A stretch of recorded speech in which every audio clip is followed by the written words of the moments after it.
Guys, రీసెంట్గా Disney plus హాట్స్టార్లో సూక్ష్మదర్శిని అనే Malayalam movie Telugu డబ్బింగ్లో stream అవుతుంది కదా. అయితే నేను ఆ మూవీని జస్ట్ ఇప్పుడే చూడడం అయితే జరిగిందండి. సో ఈ వీడియోలో మనం ఏంటంటే అసలు ఆ మూవీ ఎలా ఉంది ఏంటి అనేది డిస్కస్ చేద్దాం, ఓకేనా.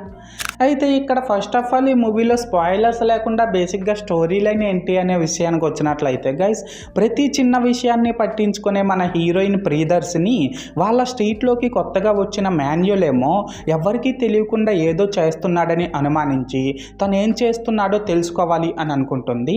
అయితే ఇక్కడ ఏంటంటే గైస్, ప్రియదర్శిని అనుకున్నట్లు మాన్యుల్ ఎవరికీ తెలియకుండా ఏమైనా చేస్తున్నాడా, ఒకవేళ చేస్తే ఏం చేస్తున్నాడు ఏంటి అనేది మనమైతే మూవీలో చూడాల్సి ఉంటుందన్నమాట. సో మొత్తానికి అర్థమైంది కదా స్టోరీ లైన్ ఏంటి అనేది. అయితే ఇప్పుడు ఈ మూవీ ఎలా ఉంది అనే విషయానికి వచ్చేసినట్లయితే గైస్, మూవీ అయితే పర్లేదండి, బాగానే ఉంది. అండ్ ఇప్పుడు ఈ మూవీలో నాకు కనిపించిన ప్లస్ పాయింట్స్ ఏంటంటే, దీని డైరెక్టర్ రాసుకున్న స్టోరీ అయితే చాలా టైట్గా మనం అస్సలు ప్రిడిక్ట్ చేయలేని విధంగా ఉందనే చెప్పాలి. దీనికి తోడు ఇందులోని screen play and story narration ఈ రెండు కూడా నెక్స్ట్ ఏం జరగబోతుందో అనే క్యూరియాసిటీని మనలో బిల్డ్ చేసే విధంగా సూపర్ ఉన్నాయన్నమాట. అలాగే ఇందులో మెయిన్ లీడ్స్గా Priyadarshini and Manuel characters play చేసిన బసెల్ జోసెఫ్ అండ్ నజ్రియా, వీళ్ళిద్దరూ కూడా వీళ్ళ క్యారెక్టర్స్లో చితక్ కొట్టేశారనే చెప్పాలి.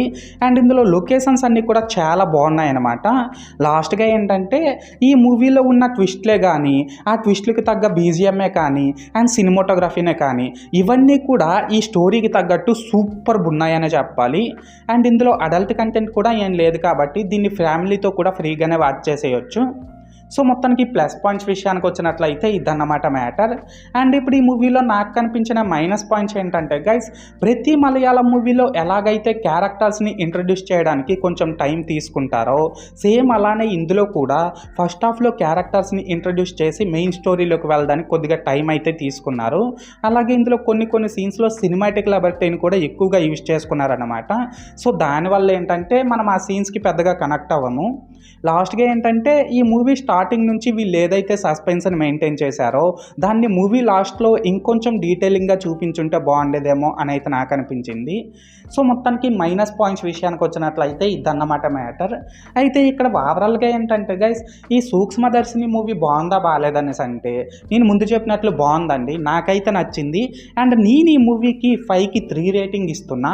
సో మీరు కూడా